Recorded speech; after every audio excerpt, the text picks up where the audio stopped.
Bonjour. Alors, je vais faire un petit essai en filmant avec le téléphone dans ma... Je sais pas si on m'entend, le téléphone dans ma poche de jean.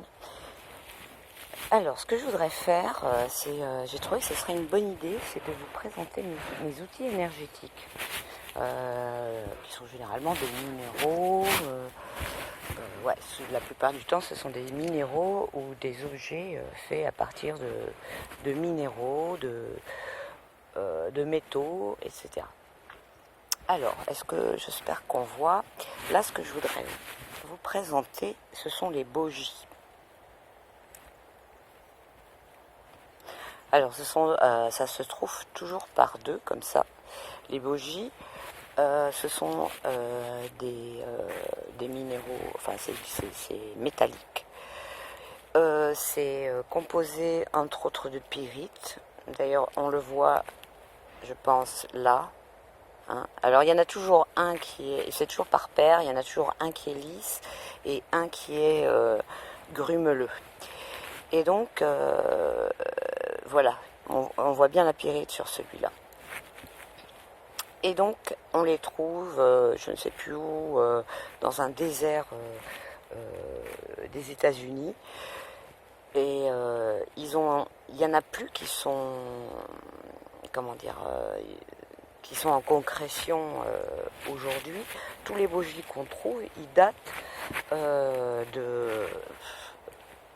milliers, même de millions d'années, quoi, ou même peut-être de milliards d'années, je ne sais pas. En fait, ils datent de conditions géologiques qui ont complètement disparu à une époque de formation, où la Terre était vraiment en train de se former, quoi. Donc bien avant l'humanité. Pas au début non plus de la formation de la Terre, mais à une époque où il y avait des mouvements géologiques et des conditions météorologiques, climatiques, magnétiques, etc., qui n'ont plus cours aujourd'hui, quoi. Et donc c'est pour ça que ces pierres, elles sont hyper fortes, elles sont très très très très fortes énergétiquement, elles renferment les énergies des énergies très fortes, j'allais dire du début de la création de la Terre, mais c'est pas le début de la création de la Terre, mais ça date quand même de bien longtemps. Et donc, ce sont des pierres super bien pour se ressourcer, pour se recharger, mais il faut éviter de les utiliser plus d'1 quart d'heure par jour, enfin plus d'1 quart d'heure à la suite, parce que ça peut créer des troubles physiologiques, des maux de tête, empêcher de dormir, etc. Un surplus d'énergie, quoi. Alors, la gauche, donc la gauche, je sais pas si c'est la gauche pour vous, j'imagine aussi. Elle se met dans la main gauche, celle que je tiens là, pour une fille, pour une femme, parce que c'est une énergie yang, et celle énergie yin, donc qui est lisse, se met dans la main droite. Et donc, on les garde comme ça. Oui, déjà, ce que je voulais vous montrer, c'est que on sent énormément le courant magnétique quand on fait ça.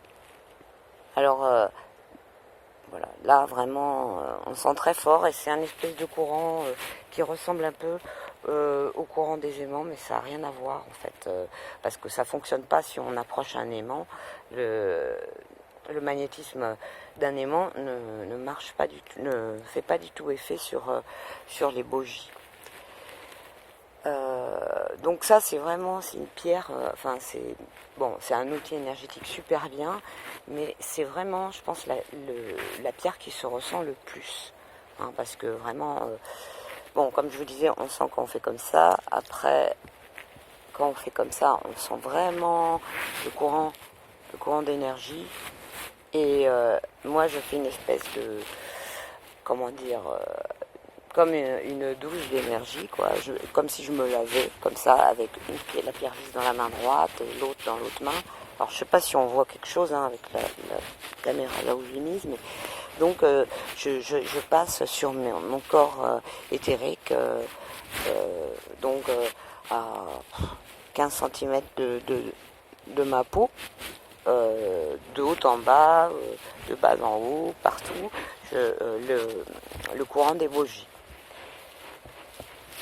Qu'est-ce que je voulais vous dire d'autre? Ouais, c'est très bien pour ceux qui débutent. Enfin, c'est bien pour tout le monde, les Vosgies, en fait. Mais pour ceux qui connaissent pas trop, qui n'ont pas du tout l'habitude des énergies, des minéraux, etc.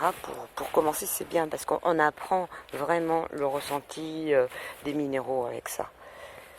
Alors oui, ce que je voulais vous dire aussi, c'est que ce sont des minéraux qui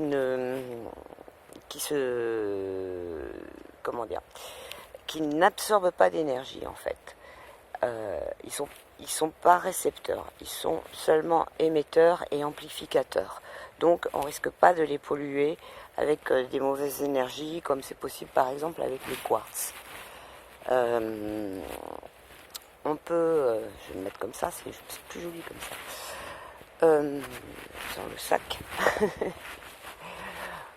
Qu'est-ce que je voulais dire d'autre? Ah oui, il faut les recharger au soleil ou à la lune. On peut les recharger à la lune aussi, mais le soleil c'est vraiment ce qu'il y a de mieux. De toute façon, pour ce genre d'énergie et de minéraux, c'est vraiment le soleil. Et surtout pas d'eau. J'ai vu sur des sites